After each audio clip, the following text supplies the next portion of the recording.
I feel like I'm at home. It's great to come back home. And more so than that, I'm here to defeat Raphael Warnock. That's my #1 mission. I'm solely focused on that. I'm born and raised right here in Georgia. I'm a proud military veteran. I'm an Air Force Academy graduate, and I'm the owner of a successful construction company. You know, you may think, oh, that's a great life. You know, that's awesome. Well, that's my American dream. And it's also my mother's American dream. Because it didn't start really easy. I was born to a 15-year-old mother in Macon, Georgia, in 1974, a year after Roe versus Wade, so you know what that means. They made the right decision, thankfully. My parents did marry, and when I was 8 years old, we moved up to Cobb County. And you know, unfortunately, things went off the rail at that point. 2 years after we moved to Cobb County, my father started doing drugs. There was domestic violence, and he abandoned the family. And to this day, you know, we're on our own. But you know what? God always had a plan. Always had a plan. And my grandmother stepped in. I mean, God, thank you for the grandparents in this world. And she retired early from Robins Air Force Base. She worked in a supply house. And she helped keep the ends together, make the ends meet. So my sister and I, my younger sister and I, we were able to stay focused, stay in school, make pretty good grades. I stayed in sports, and I was able to graduate from Kelvin High School right here in Mableton in 1992 with honors. And I was able to get an appointment to the Air Force Academy. And at that point, my life changed. Because there I learned about something really special. It's called meritocracy. Essentially, the more you do, the better you do, the more credit you get. You earn your merit. That's the same thing that America is about. And while I was in the academy, I played football there, and I was an all-conference football player. And I also started studying some stuff on the side. I started reading about American history and Black history. And you know, my family was Democrat growing up, like most Black families are. But as I read more and more about, you know, Black American history, you know, I kind of fell into this whole, I like Booker T. Washington principle. I like George Washington Carver's principles. I'm thinking, hey, wait, I was taught conservative principles growing up, and they voted Democrat. It was just inconsistent. So at that point, I knew that I was a Republican. And from that point on, I voted Republican. So I've been a Republican for 25 years. After graduation, my job in the Air Force was in contracting. Essentially, I spent the government's money. I mean, it may sound fun, but there's a lot of rules attached to that. In fact, if I bought something incorrectly, I could be in prison. And I actually know someone that was in prison, by the way. But that's when I learned a lot about government procurement, allocation of funds, the color of money. But you know, I still wanted to do something else. So after I proudly served in the Air Force, I decided to separate and go into corporate America. That was part of my dream. In corporate America, I worked for a couple of international firms, and eventually started my own construction company 9 years ago from scratch. My grandmother always told me some certain lessons. Like I said, they were very conservative. She taught me, boy, always pay your car payment. And what that means is, when you're young and you choose to go that route of buying a car or financing a car, always pay your car payment even after you finish paying it off. Because you've learned to live without that money.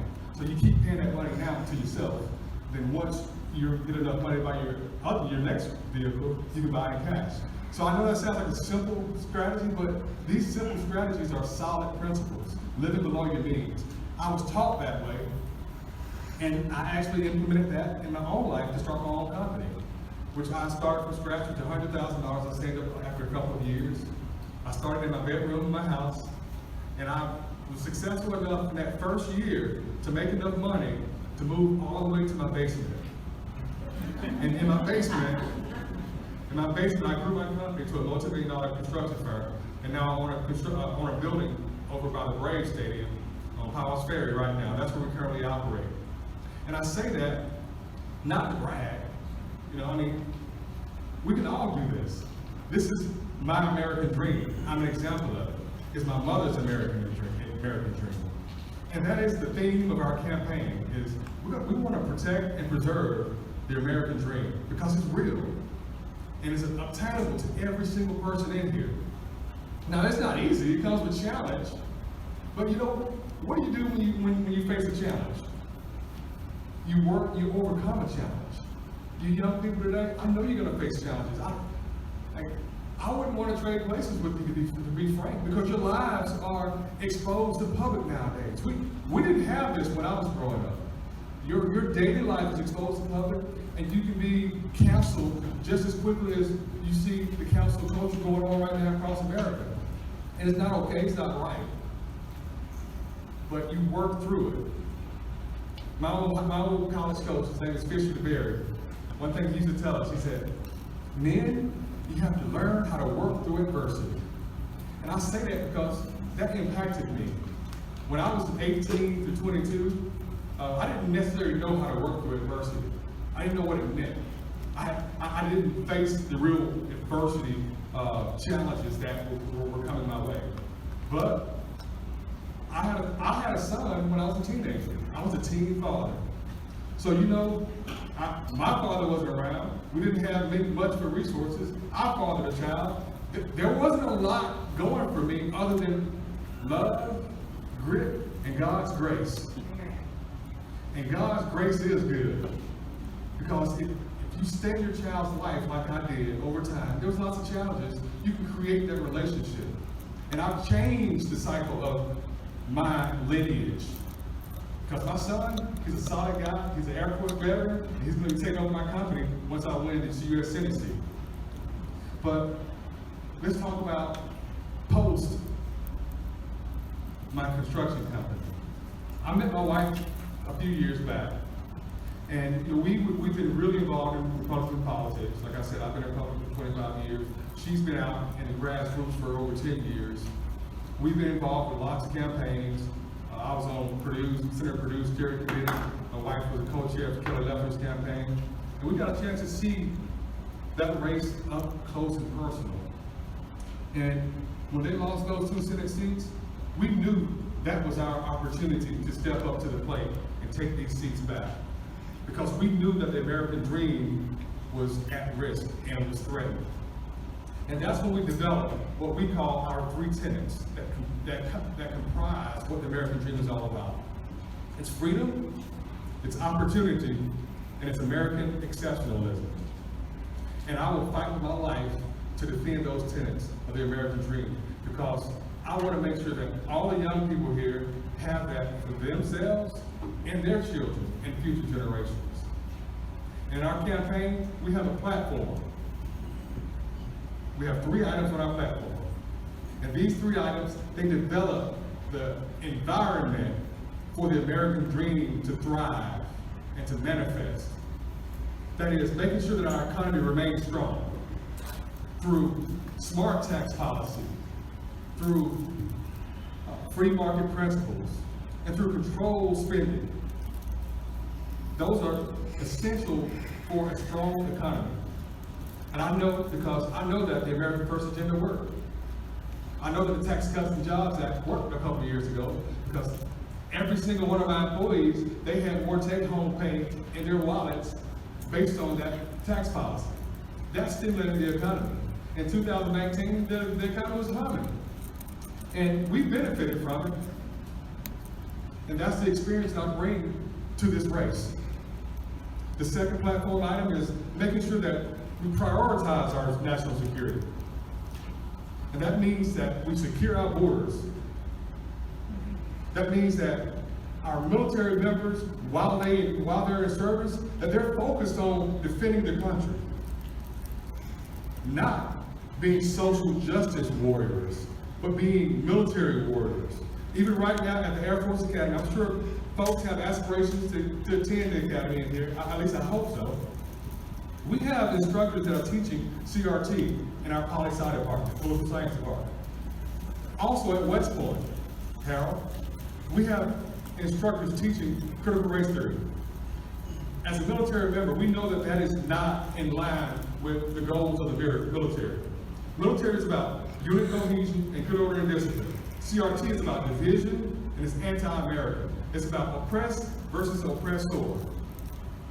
That has nothing to do with America, and it has nothing to do with the American military. And we need strong politicians with backbone who can speak up, sniff it out, call it out, and pass legislation and policy that gets rid of that type of divisive teaching. Because it's eroding us from the inside.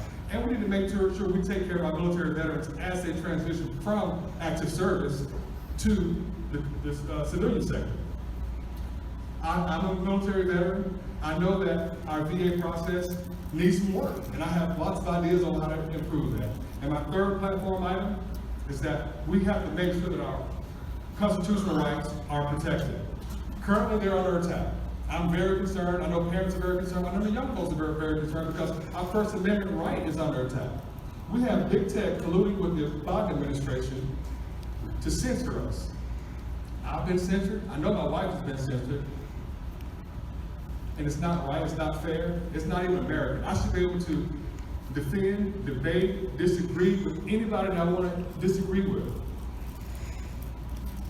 And then second constitutional item that is under attack is our Second Amendment.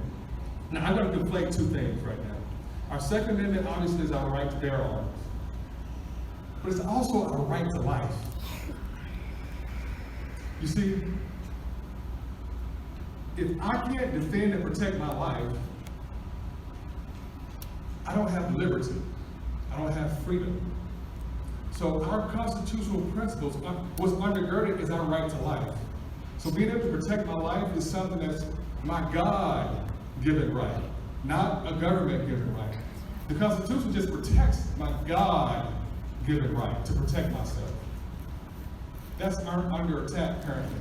And we need people that's bold enough to call that out and say no more.